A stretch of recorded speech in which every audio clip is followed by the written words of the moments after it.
Pega comigo, por favor, 1 Samuel. 1 Samuel, no capítulo 16. 1 Samuel 16. Para quem não me conhece, meu nome é Guilherme, sou membro de vida aqui da comunidade, investido da força do alto. Alegria estar com vocês, pregando a poderosa palavra de Deus. Pregar a palavra já é bom para jovens ainda, uma alegria maior dentro da comunidade ainda, maior ainda. 1 Samuel 16, amém? Misericórdia.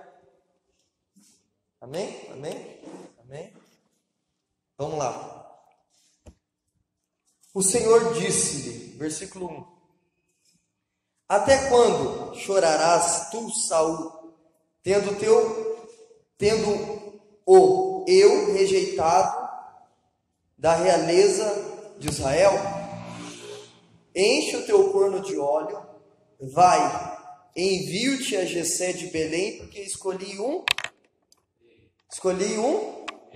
guarda isso, escolhi um rei entre os seus filhos. Samuel respondeu: Como hei de ir? Se Saul souber, ele me matará. O Senhor disse: Levarás contigo uma novilha e dirás que vai oferecer um sacrifício ao Senhor. Convidarás Jessé ao sacrifício e eu te mostrarei o que deverás fazer. Ungirás para mim aquele que eu mandar. Fez Samuel como o Senhor queria. Ao chegar a Belém, os anciãos da cidade vieram-lhe ao encontro, inquietos. É de paz a tua vinda? Perguntaram-lhe. Sim, disse ele.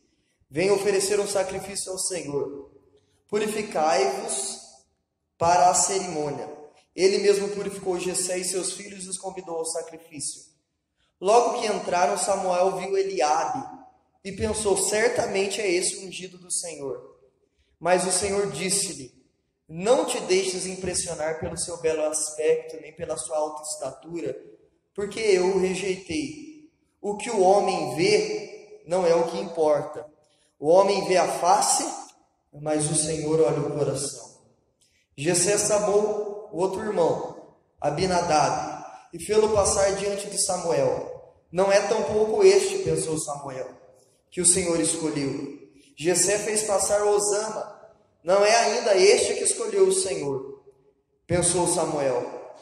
Jessé mandou vir assim os seus 7 filhos diante do profeta, que lhe disse: o Senhor não escolheu nenhum deles. E ajuntou: estão aqui todos os teus filhos? Resta ainda o mais novo, confessou Jessé, que está pastoreando as ovelhas.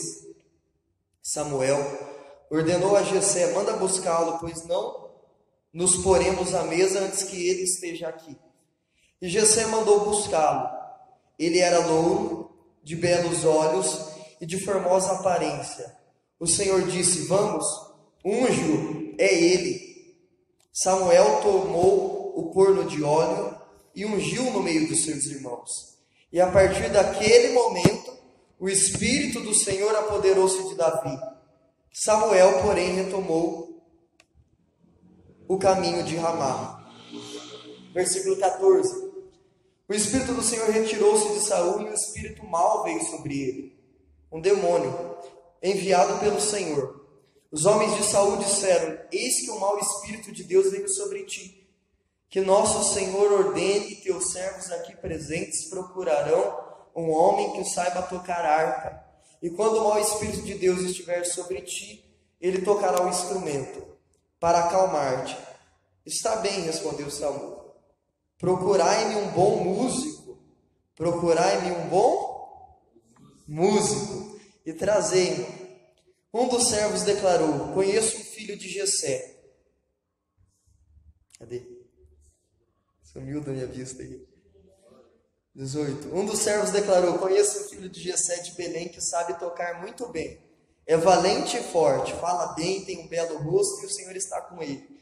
Saul mandou mensageiros a Jessé para dizer-lhe: manda-me o teu filho Davi, o pastor. Jessé tomou um jumento carregado com pão, odre de vinho e um cabrito e mandou esses presentes a Saul por seu filho. Davi chegou à casa do rei e apresentou-se a ele.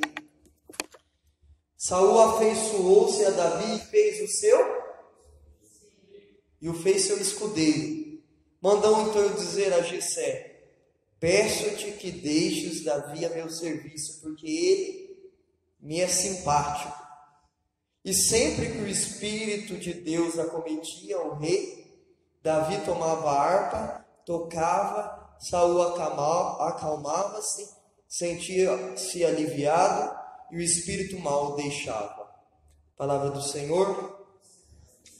Você que está com a sua palavra, dá um beijo nela. Você que não está com a sua palavra, pode dar um beijo também nessa Bíblia, que é a palavra de Deus que fala conosco. Que nós vemos um pouco da história de Davi. Como que começa? Qual que é a ordem que Deus deu para Samuel? Samuel é o profeta. Presta atenção, senão vocês não vão entender. Samuel é o profeta. Ele estava chorando porque Saul, que ele tinha ungido um dia, também tinha se tornado rei, mas Saul tinha decepcionado Deus e o povo pediu um outro rei. E dá uma ordem para Samuel: vai lá que eu vou escolher dentro daquela família um rei. Samuel vai. Jessé tem uma preocupação, porque quando o profeta visitava uma casa, geralmente era para trazer uma exortação de Deus. Por isso que ele fala: você vem em paz ou em guerra? Em paz. Traz os seus filhos, não é? Faz o ritual de cerimônia. Vocês percebem que ele não chama Davi? Perceberam ou não? Chamou o servo e falou: Deus não revelou no meu coração ainda. Está faltando alguém aqui nessa casa ainda, antes da gente jantar? Davi era rejeitado pela família dele. O escolhido para ser, porque o profeta tinha lá para escolher um rei. Mas no momento que ele unge, ele se torna rei. O que ele se torna? Escudeiro. Na verdade, ele não se torna nada. O profeta vai embora e não acontece nada nele. Mas ele sabia porque que o profeta tinha lá. Deus fala: eu vim aqui porque Deus mandou, aqui tem um ungido do Senhor que vai se tornar rei.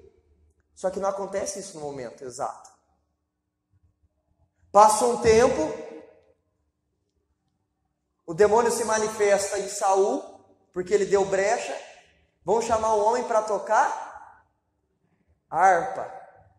Davi vai lá, o rei se afeiçoa a ele, fala: vou te colocar como escudeiro, depois como ministro de música. Onde eu quero chegar com isso? Porque tem duas pernas para o demônio derrubar a gente na caminhada, principalmente o jovem. Quando ele toca na fé ou quando ele toca na esperança.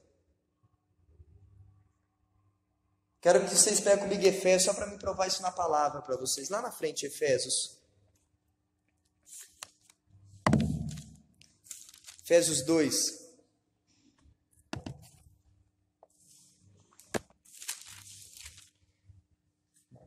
(1499).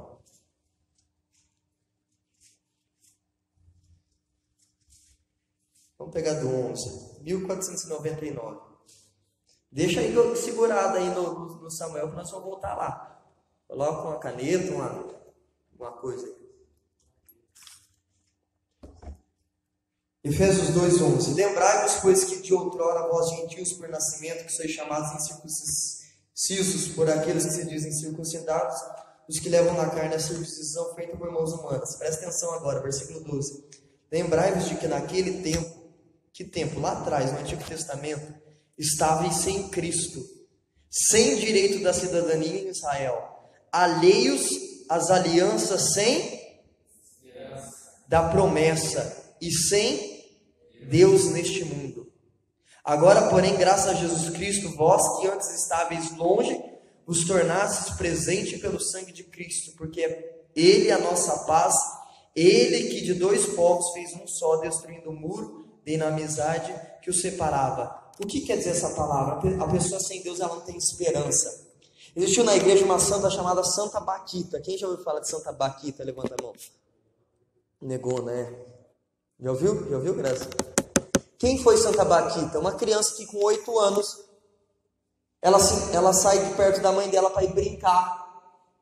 Tá alto? Nem precisa, né? Dá para baixar, vou pregar assim. Ela sai para brincar. Aí os algozes, os traficantes de escravo, vêm e roubam ela. ela fica tão traumatizada com isso, os caras não abusam sexualmente dela, mas roubam ela, que ela não lembra nem o nome dela mais. Ela perde a memória dela, o nome dela, o nome da mãe. E aí vai dizer a tradição da igreja o seguinte, que Santa Baquita, ela passou por vários senhores, mas no final da vida dela foram contar quantas cicatrizes tinha no corpo dela, de surra que ela tinha levado. Ela tinha levado, no corpo dela tinha 144 cicatrizes. Ela sai de uma tribo pagã, que não tinha Jesus como Senhor, é levada, não sei para que país, fugiu da minha memória, e aí ela vai passando de senhor para senhor, até ela cair numa casa, antes dela cair na casa de um senhor cristão, ela cai na casa de um homem, que ela, se você buscar alguma coisa dela, vai sempre relatar isso, que o cara batia nela todo dia. Todo dia ela apanhava, todo dia ela levava uma surra. Foi isso 3 anos. E aí o cara teve que mudar de cidade, de país, vendeu ela. E aí ela caiu na casa de um senhor cristão católico, que eles não se chamavam de patrão, porque eles colocavam Deus como patrão. Começaram a ensinar ela a religião, e começou a vir para o coração dela algo que se chama esperança. Ela começa a se apaixonar por Cristo, a vida dela de escrava começa a ter um outro sentido, porque agora ela não é mais escrava, agora ela é livre sendo escrava. Ela vai entendendo que tem um Deus que ama ela. Ela vai entendendo que, mesmo ela sendo presa e servindo, ela pode ser feliz, e começa a acontecer dentro dela uma mudança. Até aí a liberdade, né, a alforria, e ela entra numa congregação religiosa, esqueci o nome da congregação, e começa a servir Jesus Cristo e se torna uma santa da igreja. E Efésios vai dizer assim, ó, lembrai-vos de que naquele tempo estava sem Cristo, sem direito da cidadania em Israel, alheios às alianças, sem esperança da promessa e sem Deus neste mundo. A pessoa que não tem Deus, porque a esperança tem um nome. A esperança é uma pessoa, como a fé é uma pessoa. E se chama Jesus Cristo. A Maria deu esses dias para a Flávia levar uma pergunta para a sala de aula dela. Vocês são da sala da Flávia? Não tem ninguém da sala da Flávia aqui, né? Perguntando se a pessoa ia na igreja, né? Se ela ia sim, se ela não ia não, e o porquê. E eu fiquei muito empaquetado com as respostas que teve. Porque assim, acho que tem umas 4, né, que falou que ia. O restante, vou colocar uma média de 30 aí, falou que não acreditava em Deus, não ia por causa das drogas, era agnóstico, né, o que eu li. Então, a realidade de vocês hoje, né, da safra de vocês, né, de idade hoje, é uma juventude sem esperança nenhuma. Cara. Porque as pessoas, por exemplo, Tessalonicenses vai falar assim, ó, vamos pegar lá, Tessalonicenses, para vocês entenderem o negócio. Vira aí para frente, próximo capítulo. Não, próximo. Aí, acha Tessalonicenses lá. 4:13, primeiro 4:13. Porque a esperança está ligada a outra coisa, que ele vai dizer aqui, ó. 1 Tessalonicenses 4:13. Irmãos, acha lá, Emily, ajuda a Emily aí, alguém, senão... 1513, acha aí. Fechou? Tá próximo? Olha lá, versículo 13. 4:13.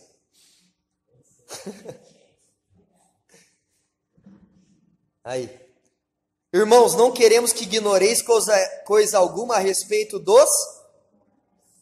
Para que não vos entristeçais como os outros homens que não têm... A esperança está ligada a algo que passa dessa condição humana. Porque se nós não acreditamos que existe algo além daqui, a nossa esperança é vã. O que tem em nossa vida? Que sentido que encontra a nossa vida de cristão se não tem algo além daqui? O que nos espera lá depois da morte? Para o cristão há algo claro, mas para quem não é cristão, para quem não tem uma doutrina, então a vida não tem sentido. Pô, se eu morrer, agora quem encontra um sentido na vida, suporta qualquer dificuldade. Existe um homem, ele nem é cristão, chamado Viktor Frankl, que ele viveu no campo de concentração lá de Auschwitz, ele é judeu. Esse cara, ele foi hoje uma das ciências que lutam contra a depressão, que tem fruto é logoterapia. Alguém já ouviu falar logoterapia aqui? Não? Ele viveu no campo de concentração e percebeu o seguinte, porque no campo de concentração, depois de um dia de trabalho, a pessoa tinha direito a uma refeição de mais ou menos 200 gramas. Os caras estavam na neve, às vezes tinha que amarrar o tênis com arame enfarpado, para não andar descalço. Ele vai relatando isso no livro dele, Um Sentido para a Vida. E ele percebe o seguinte, a pessoa tinha direito ou a 200 gramas de comida, ou a um cigarro. Um maço de cigarro. Ele percebia que quando a pessoa escolhia o maço de cigarro, é porque ela perdeu o sentido da vida. O quê? Isso também é. E aí ele percebeu o seguinte, que quem tinha algo como família, religião ou um sonho, suportava aquilo. Suportava as maiores dificuldades, mas quem não tinha não aguentava. E aí em cima disso, a logoterapia é mais ou menos assim, ó. A pessoa que está, né, vamos dizer, no estágio alto da depressão, por que você não se matou ainda? Por que você não tirou a tua vida ainda? Tirar da pessoa, por causa da minha mãe, por causa de não sei o que. Esse sentido e trabalhar nisso. Agora, essa geração que está vindo, eu não sei se vai encontrar essa resposta. Ou da família, ou da religião, ou de outra coisa. Porque já vem destruir. Isso há 100 anos atrás, o cara ainda tinha algo. Agora essa geração que com 15, 13, 12 anos já está se matando, se cortando. Agora, se esse povo não vê em nós uma esperança, na idade de vocês, existe a esperança pós-morte e existe a esperança humana. Quantas coisas na vida de vocês não aconteceram ainda? Por causa da idade, mas também por causa...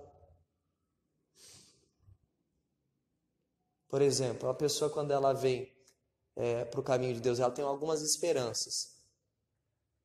Vou dar o meu testemunho, né? Primeiro, de arrumar uma namorada. Era a esperança humana. Segundo, arrumar um serviço que eu vim destruído para Deus. É esperança. Em cima disso me manteve por bom tempo indo para Deus, indo no grupo de oração, indo para a missa, porque tinha uma esperança. Matou isso daqui, e o ataque do demônio hoje é para tirar do jovem a esperança. E a fé. A fé é acreditar naquilo que eu não vejo. A esperança é acreditar naquilo que eu não toco. Eu não toco ainda. Eu estou solteiro, eu não toco ainda no meu... Porque Deus não tem um namorado, né? Deus tem um esposo. No mundo tem uma namorada, tem um ficante. Para Deus, não. É um esposo e uma esposa. É coisa concreta, é um serviço, é uma vocação. Agora matou isso daqui. Por que as pessoas desistem? Os jovens que começam a caminhar com Deus desistem. Santo Antônio Maria Claret, ele vai dizer assim, para o homem ser salvo, ele precisa ter na mente a eternidade, no coração Deus e o mundo debaixo de seus pés. A mente na eternidade, esperança, o que vem depois? Isso nos sustenta. Quando o cara não encontra mais sentido na caminhada dele, por exemplo, o cara casado, de repente ele está apaixonado por uma pessoa, mas ele é casado e não pode se envolver com aquela pessoa. Mas ele, cara, eu não posso, existe uma consequência aqui, de céu e inferno. Na mente a eternidade, isso daqui vai passar. Agora, quem sabe que o corpo vai ficar, mas a alma vai para algum lugar. No coração, Deus, e o mundo debaixo dos seus pés. O tema dessa pregação é a esperança. Como é? A esperança vence o mundo. O que é o mundo? O mundo é o falatório. Se você não vencer o falatório das pessoas, porque as pessoas sempre vão colocar barreira. O que acontece com Davi? Davi não é nem escolhido, cara. Ele podia chegar lá e falar, não, vocês não colocaram eu aí? Nem o pai dele lembrou dele. Segundo, O profeta falou para ele que ele seria rei. Chega lá, ele não é rei, ele é escudeiro. A esperança. Mas Davi tinha uma certeza no coração dele. Que Deus tinha escolhido ele para ser rei. O que Deus já falou de você? Abaixa tua cabeça um pouco. O que Deus tem para você? Para Davi era o reinado. Sonhe agora com Deus. Eu falei de algumas esperanças humanas. E o que não aconteceu na tua vida ainda? Humanamente, o que você quer que em Deus comece a acontecer? Ministerialmente.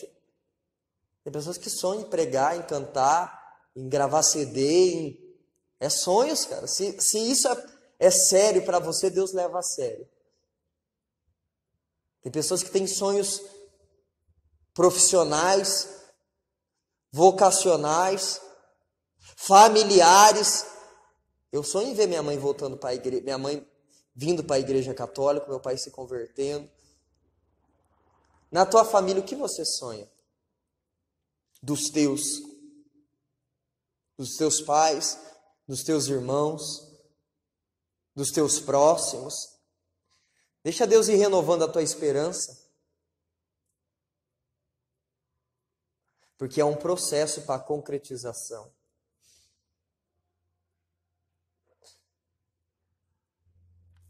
Amém. Pode olhar aqui. O ataque é aqui, ó. O ataque é na mente. Não pensa que o demônio ele vai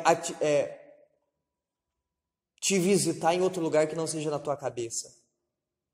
Quando o Apocalipse 12 diz, houve uma batalha no céu, essa batalha não é anjo saindo no burro com anjo, é uma batalha intelectual de um anjo tentando convencer o outro. Quando a minha mente começa a tocar em coisas concretas, porque existe a esperança, isso que eu fiz vocês pensar um pouco, tentar trazer algo para vocês. Opa, beleza, eu sonhei em ter um casamento, um matrimônio, um serviço, passar em tal faculdade, beleza. Mas tem um processo para tocar nessas coisas em Deus. Principalmente as coisas eternas, as coisas que têm uma finalidade. Por exemplo, a família. Você não vai poder ficar trocando de família. É uma família só com ela na tua vida. A vocação. Então essas coisas que é séria para Deus, não estou falando um carro, uma bicicleta nova, essas bobagens. Não, coisas que são necessárias. Agora existe um processo nisso. Foi o que aconteceu com Davi. Só que nesse processo as pessoas desistem. Você não vai começar a partir de amanhã pregar antes de ser formado. Antes de ser apóstolo, os caras foram discípulo. E antes de ser discípulo, eles estavam no meio do povo escutando. Eles foram eleitos. Opa, vocês já foram eleitos. Já tem uma eleição, como a de Davi, já tem uma eleição aqui. Ou eu acredito nisso, porque na cidade de, vamos colocar aí 20, vamos colocar menos, 10 mil jovens. Cara, quantos desses 10 mil que é Deus? Opa, morreu um jovem essa semana, né? De caminhão. Foi isso, né? Foi essa semana, o Caio. Eu conheci o Caio. Agora, quantos jovens estão morrendo sem conhecer Deus, cara? Quantos jovens estão sendo velados sem conhecer Deus?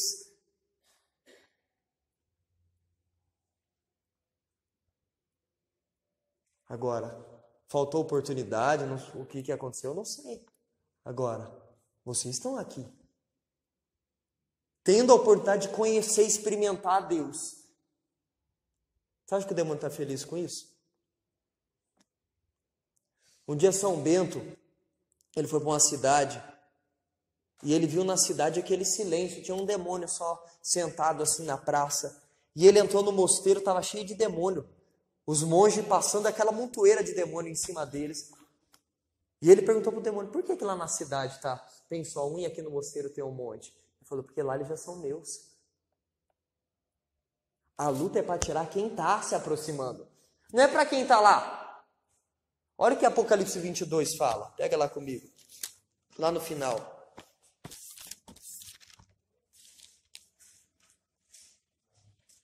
Vinte e dois, 11.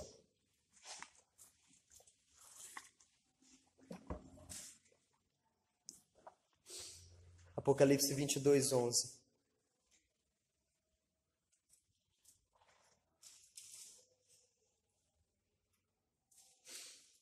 Diz assim: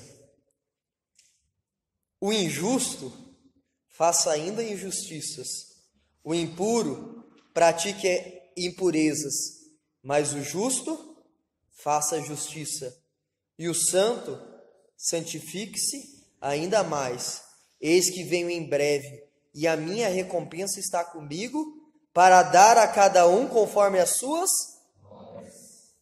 Em outras palavras, cara, quem está no mundo, deixa se afundar no mundo. Agora, quem está em Deus, venha para valer. Faça a justiça, busque ainda mais a santidade. O demônio não está preocupado lá fora. Ele está preocupado com quem está se aproximando. Porque se ele colocar esperança no coração... Porque hoje eu atendi uma pessoa, a pessoa falava assim para mim: putz, quando eu estava no mundo eu tinha violência para fazer tanta coisa, vem para Deus, eu não consigo trazer a violência que eu tinha. Eu andava de madrugada na rua. Hoje, dá 10 horas, eu não consigo sair de casa para ir fazer uma vigília, para ir buscar. Não consigo. O porquê que nessa mudança? Porque tinha que manter, né, a mesma violência, não é a mesma pessoa? Mas por que quando estava no mundo, a pessoa conseguia, aí sem medo, de madrugada andar e depois vem para Deus e não consegue? Para mim é o seguinte: porque lá fora a gente vai colocando máscaras em nós mesmos. Sabe, você vai se vestindo numa roupa, não uma roupa externa, mas numa roupa que não é tua. E você tem força. Eu lembro, saía, nossa, peladão pra rua, fazendo não sei o quê. E tinha umas loucuras que eu fazia, eu falava, cara... E aí você vem para Deus, você vai se conhecendo, você vai vendo que aquilo lá era uma fantasia que você vivia. Aquelas doideiras, a hora que você vai vendo, eu não preciso mais disso. Eu lembro assim, nossa, era um cara brincalhão, o povo fala agora que eu sou sério. Mas eu fui ver que tipo que eram as minhas brincadeiras. Era de tirar sarro, de dar apelido, sabe essas brincadeiras? E aí eu fui vendo que eu fui me conhecendo nesse caminho de Deus, não é que eu fui ficando sério, mas aquilo que não convinha mais de brincadeira foi sendo tirado de mim. E realmente eu fui vendo quem que eu era.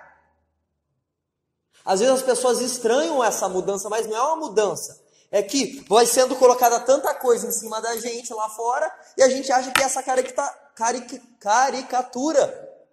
Sabe a caricatura? Já viu na caricatura? Você pega a Emily lá e vai fazer aquela bonequinha pequenininha, cabeçudinha, engraçadinha assim. Não é ela, é a caricatura dela. É alguém que vai fazer uma... né? Pega algumas características da pessoa, né? Cabeça, o corpo, dá um senso engraçado, parece a pessoa, mas não é ela. Parece a pessoa, nossa, não é ela. Não é eu. E aí vai sendo tirado essas caricaturas da gente, a gente vai se conhecendo e vai mudando. Não é que ela era louca, é que ela vestia uma roupa de louca, de louco, e saía de madrugada, mas na verdade dela, o coração dele sempre gritou para ser mais de casa. Mas não encontrava isso e ia buscar fora. A gente vai descobrindo quem que a gente é. O demônio tem essa característica de colocar na gente coisas que não são da gente. E quando a gente vai vindo para... Porque Jesus se define assim, ó. Eu sou o caminho, a verdade e a vida. Lembra disso, João 14,6?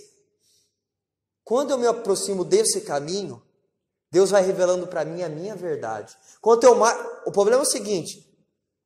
A gente acha que se conhece, mas a gente não se conhece. E quando eu vou me aproximando dessa verdade, essa verdade vai mostrando para mim quem que eu sou. E eu acho que eu sou um cara forte e não sou. Eu acho que eu sou uma menina, uma mulher forte, que aguenta pancada, que bate em todo mundo, mas a hora que eu vou ver, na realidade, o enfrentamento interior. Porque uma coisa é o externo, outra coisa é o interno, meu irmão. Tem gente hoje que tem idade, mas não tem maturidade. E tem gente que não tem idade e é maduro. Porque a maturidade vem do enfrentamento. Da coragem de, A hora que tem uma discussão, silenciar e ouvir tudo que a pessoa tem para falar e falar tudo que você tem para falar. Tem pessoas que não conseguem falar. Tem a oportunidade dela falar, dele falar, não consegue falar. Trava. Tem medo, precisa de cura, precisa, sei lá, de proporcionar a pessoas decepção. Sabia que você vai decepcionar as pessoas? Sabia disso, sim ou não? Tem pessoas que vai esperar de você. Você estando no mundo, você estando em Deus. Só que é melhor decepcionar a pessoa. Porque, por exemplo, eu e a minha esposa, quando nós casamos, eu falei, nós vamos todo dia na missa. No primeiro dia que nós viemos para nossa casa, morar junto, que a gente foi para Londrina, tá? Casou, já viajamos direto para Londrina. A minha sogra chegou na hora da missa. Tipo assim, meia hora antes da gente ir para a missa. E lembra que eu tinha falado? A gente tinha um propósito de ir para a missa. E aí eu tinha que decepcionar ela. Ou mandava ela embora, ou mandava ela ficar, porque a gente estava indo para manter aquele meu propósito, sim ou não? Tem momentos que a gente vai decepcionar pessoas que a gente ama. Para preservar aquilo que a gente tem com Deus. Para aquilo que a gente quer. Não adianta eu querer muito com Deus e fazer pouco. As coisas de Deus são de graça. Aqui não é universal. Mas tem um preço humano. O que é o preço? Muitas vezes, por exemplo, aquele que é solteiro. Eu lembro quando minha mãe falou isso, já trouxe algumas vezes pregação. Quando estiver perto de você receber o homem ou a mulher de Deus, sempre o demônio vai colocar alguém dos teus sonhos ali. Mas que não está no caminho de Deus. Porque você pediu? Porque tem a diferença em uma pessoa de Deus e uma pessoa boa. Eu posso ser bom, pagar as contas, né? Mas eu não sou um homem ou uma mulher de Deus. E eu posso ser um homem ou uma mulher de Deus. Então, quando a pessoa pede um homem de Deus, ela não está pedindo uma pessoa boa, que só pega as contas. Ela está pedindo um homem de Deus, que é bom e que é de Deus. Que tem fidelidade nas coisas de Deus. Ó, se o mundo, na tua vida, te deu coisas boas, meninos, né? Tantas coisas aí, imagina Deus. Era isso que cultivava a minha esperança. Quando eu não via as coisas acontecer. Opa, se o mundo foi assim, se o demônio me dava tanta coisa, agora eu estou colocando a minha esperança em Deus, Deus há de guardar esse depósito. A pessoa que não cultiva, não alimenta a sua esperança, ela não vê as coisas acontecer. Não é só conhecer que eu tenho que cultivar. Por exemplo, hoje no nosso estado de vida, comunidade de vida, onde a gente vive na fé. Aquilo que eu cultivava quando eu comecei, quando eu estava sentado aí, não dá mais. Hoje a minha esperança tem que ser outra. Eu tenho que buscar outro tipo de alimento para alimentar isso. Por exemplo, nós vivemos da providência. Se eu for lá buscar uma pessoa que trabalha para conversar, ela não vai entender o que eu estou pensando. O que eu tenho que olhar? Eu tenho que olhar a vida dos santos. A Madre Teresa que, né, comprava as coisas sem ter dinheiro. Entendeu? Dava passo na fé. É esse o tipo de alimento que eu preciso hoje para sustentar a minha fé. Agora você na tua realidade. O que sustentou minha esperança quando eu cheguei era chegar nas pessoas que tinham conquistado, o Vicente que já era casado, os outros caras, mas como que você conseguiu isso? O que eu passo? Ficar de olho, vendo, sugando essas pessoas. Porque o mundo é cruel. O que acontece com Davi? Ele é levado a escudeiro, vamos voltar lá, 1 Samuel 15.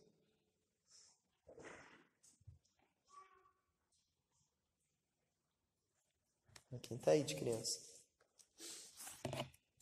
16, né?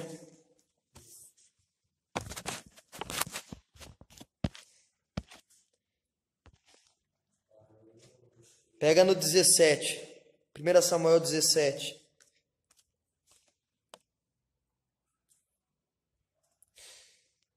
Versículo 3. Esses estavam no lado da montanha e Israel na colina defronte. O vale os separava. Saiu do acampamento dos filisteus um campeão chamado Golias, de Gate, cujo talhe era de 6 côvados e 1 palmo. É 2,80 m o tamanho dele aqui traduzido. Trazia na cabeça um capacete de bronze e no corpo uma couraça de escamas, cujo peso era de 5.000 ciclos de bronze. Tinha peneiras de bronze, um dardo de bronze. Tá, versículo 12. Ora, Davi era um dos 8 filhos de um efrateu de Belém, de Judá, chamado Jessé, já idoso no tempo de Saul. Seus 3 filhos mais velhos tinham seguido Saul na guerra. Então já tinha 3 filhos na guerra. chamava-se o primogênito Eliabe, Abinadab, e o segundo, terceiro, Osama. Davi era o mais novo.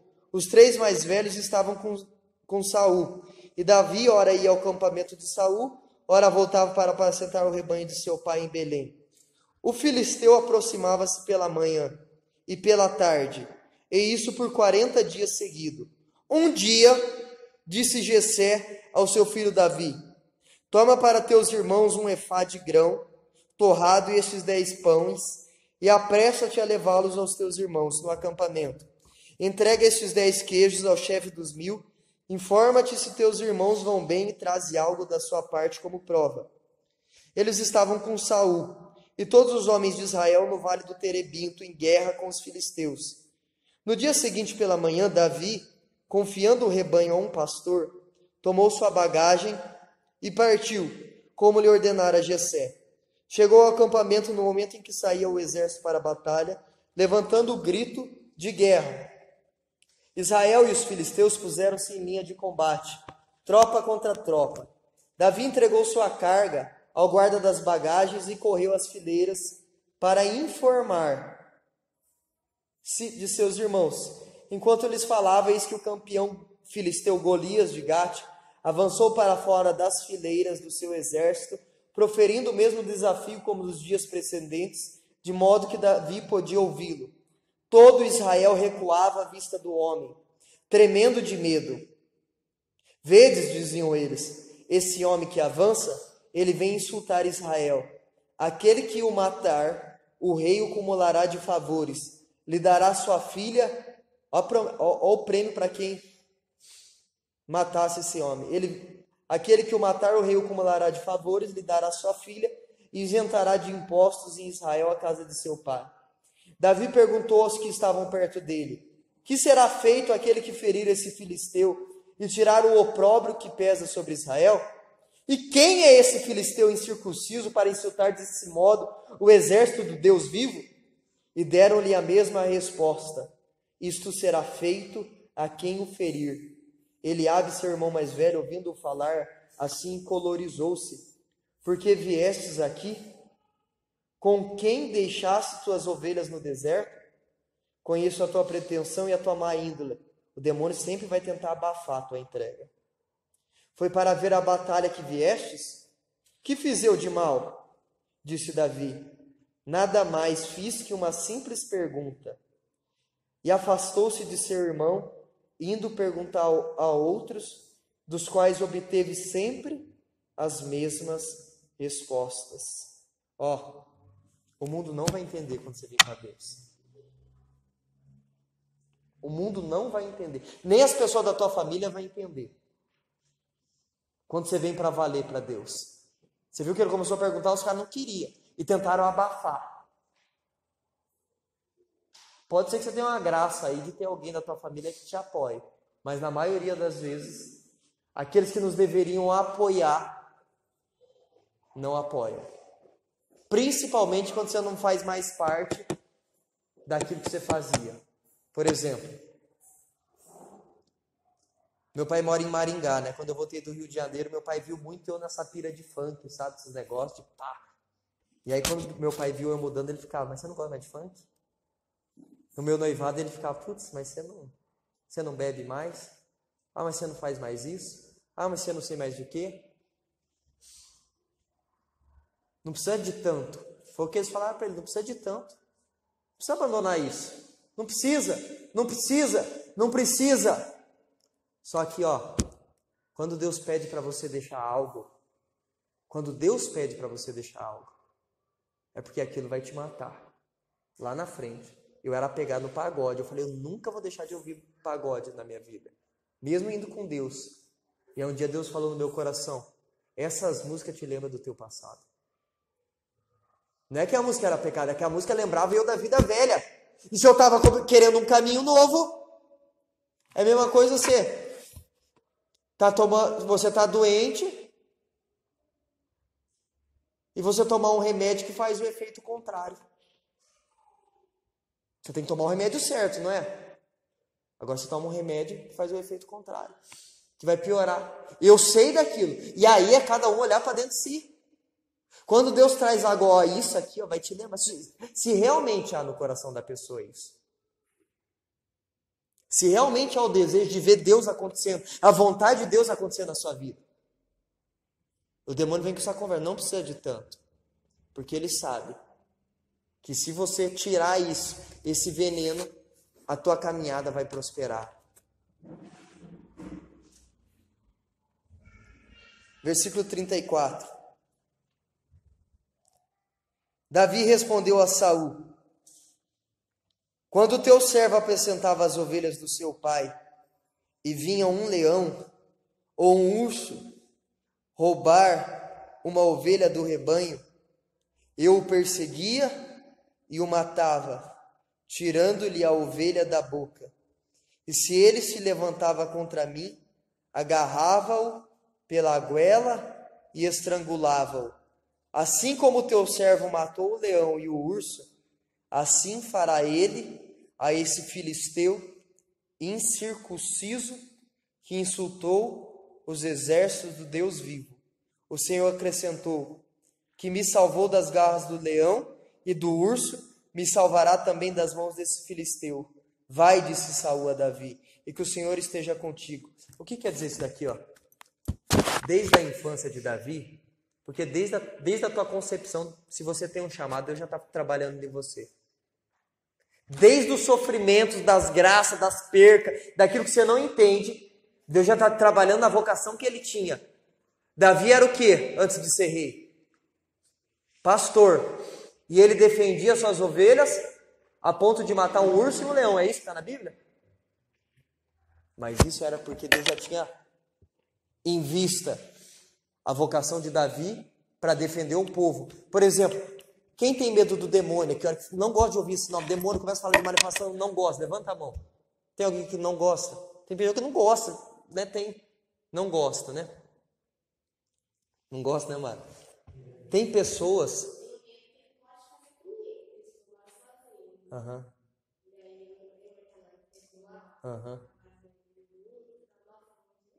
Então, agora tem pessoas que a hora que vê uma manifestação, por exemplo, o demônio possui uma pessoa. Alguém já viu uma manifestação aqui ou não? Pessoalmente, não? Já viu? Não? É muito feio. É muito horrível.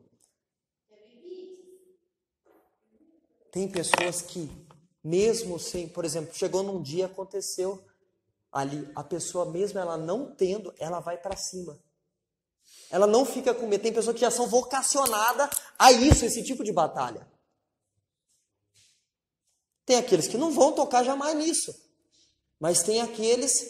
Davi era chamado para o combate. Por isso que ele matou o leão e o urso. Tem pessoas... Teve uma vez que nós fomos tocar... Eu fui pregar lá em Congonhas. Congonhinhas. E eu levei o Gu e o Glória. Ó, e a Amanda, né? Foi esses três, Ele estava começando a tocar. Acho que a Laís não foi. Ele estava começando a tocar e o pessoal falou assim, ó, vem ajudar na animação, né? Vocês estavam ensaiando ainda, acho que nem estava tocando, né? Lá atrás. A Amanda nem tinha... A Andressa nem tinha nascido aqui ainda. E aí eles falaram assim, ó, quero que vocês animem aqui. E aí foram os dois, ele e o Glória, a Amanda ficou. E aí eu deixei para ver o que ia acontecer, né, cara? E aí o Gu pegou o microfone e começou a conduzir oração ali. Falei, o louco. Do nada, o cara carudo mesmo. Então o que aconteceu com o Davi aqui?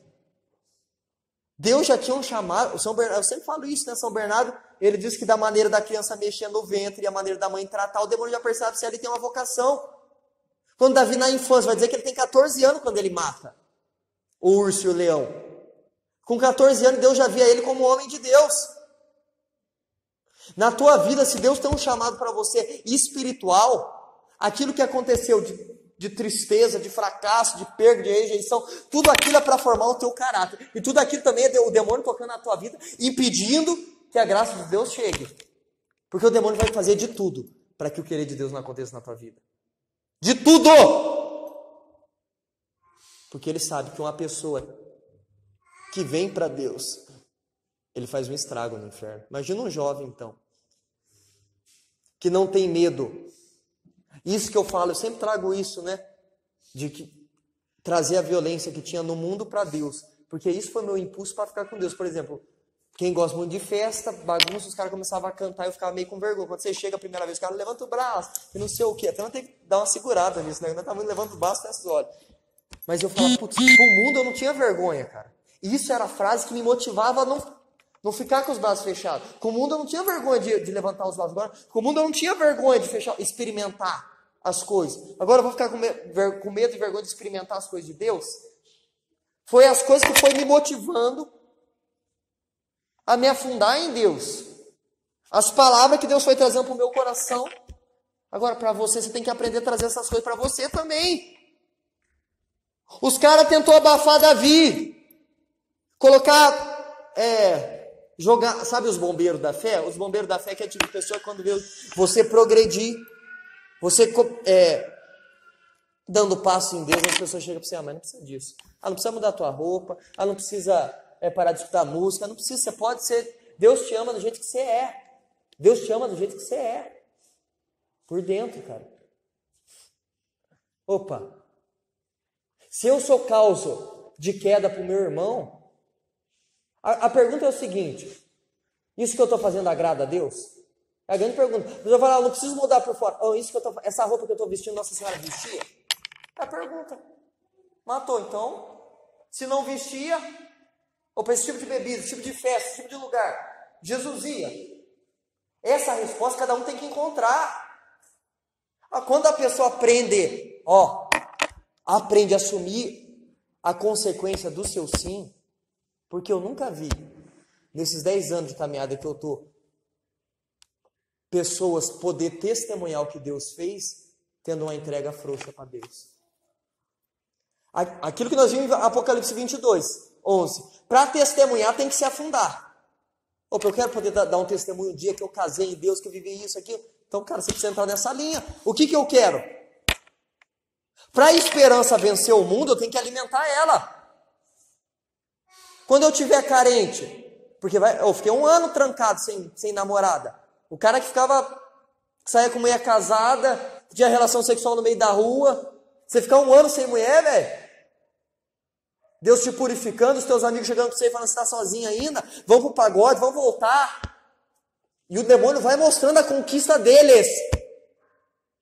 Eu tenho que alimentar a minha esperança. Eu espero a mulher de Deus. Deus vai me dar algo melhor. Se não alimentar, é questão de tempo.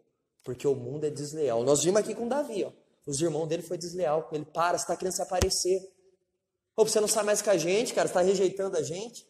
Não é isso, cara. Mas eu não quero mais isso pra minha vida, velho. Estou indo para outro lugar. Vão comigo. Você deixou de amar os caras? Não. Mas eu fiz uma decisão. E essa decisão tem um preço. Ou nós assumimos. Pega o Bento aqui, Mara, por favor. Ou nós assumimos isso ou nós não vamos ver. Essa é a verdade. Ministerialmente. Questão de ministério. Sempre quando a pessoa chega, ela já vai ver algo. Ou se ela vê alguém destacando, por exemplo, um cara que canta diferente, que ministra diferente, um pregador que prega diferente, quando ele prega a pessoa sente algo diferente, ela vai ter aquilo como, nossa, queria pregar, queria ter a oportunidade de falar de Deus, queria poder tocar para Deus, queria poder ver os outros rezando. Isso já é Deus falando no teu coração.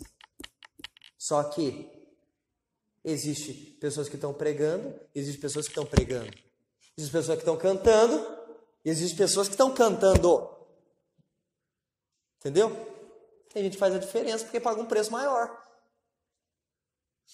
Entendeu? Cultivou a esperança. E isso não vai vir do dia para a noite. Eu sonho em ser pregador, vou pregar em encontros e retiro. Beleza, mas vai começar aqui de baixo.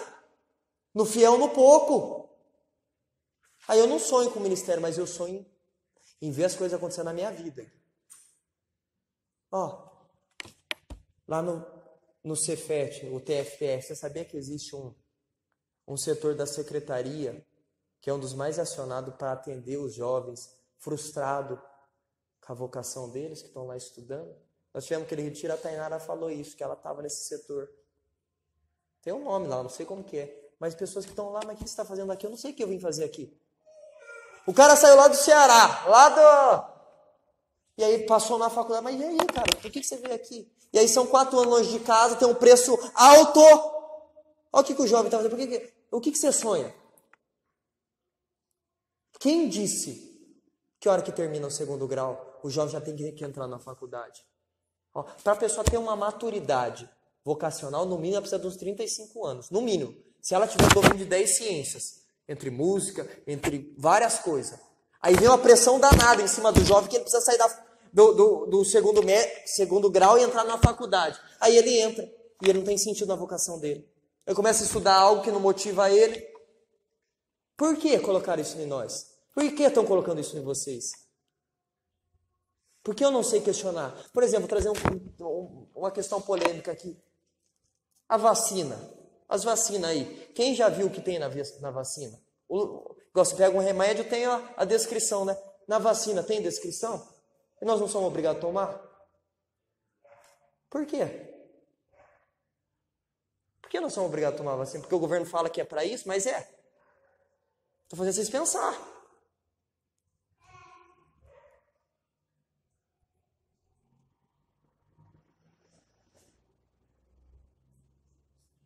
O porquê? O porquê tem que ser assim? A hora que o professor traz alguma coisa, por quê?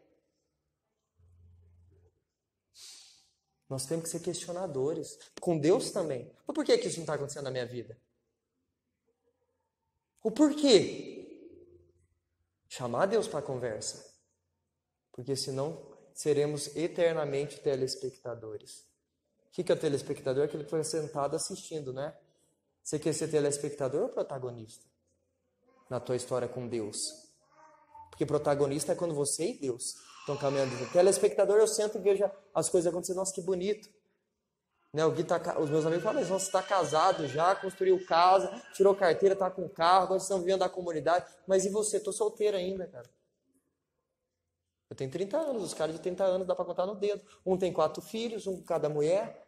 Os caras que estão com o pé de mim, o outro não está nem casado. Faz 10 anos que está no mesmo serviço. É isso que o mundo vai fazendo. Prazer. Fica aqui com o prazer. O caminho de Deus é um caminho sério. Deus não brinca. Entendeu? Deus não brinca com a pessoa. Tem um tempo, tem um processo. Mas aquilo que Deus dá, nem o demônio pode tirar. Agora eu posso perder se eu me afastar de Deus. Eu quero que nós vamos se retirar aqui. Ô Mara, pega pra mim acho que tem aqui. Nós estamos com 2, 4. Preciso de uma folha, umas 3 folhas aí.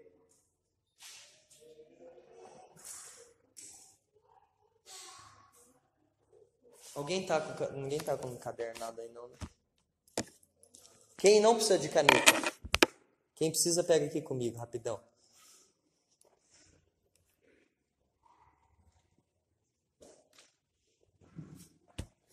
Eu tenho mais uma aqui.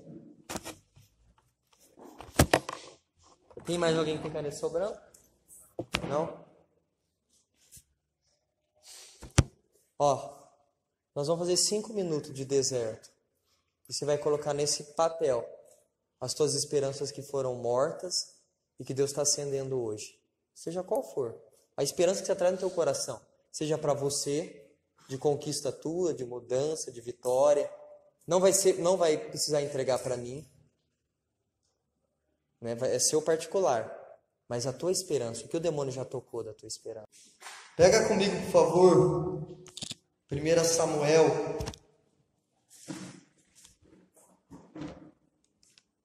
1 Samuel, no capítulo 16.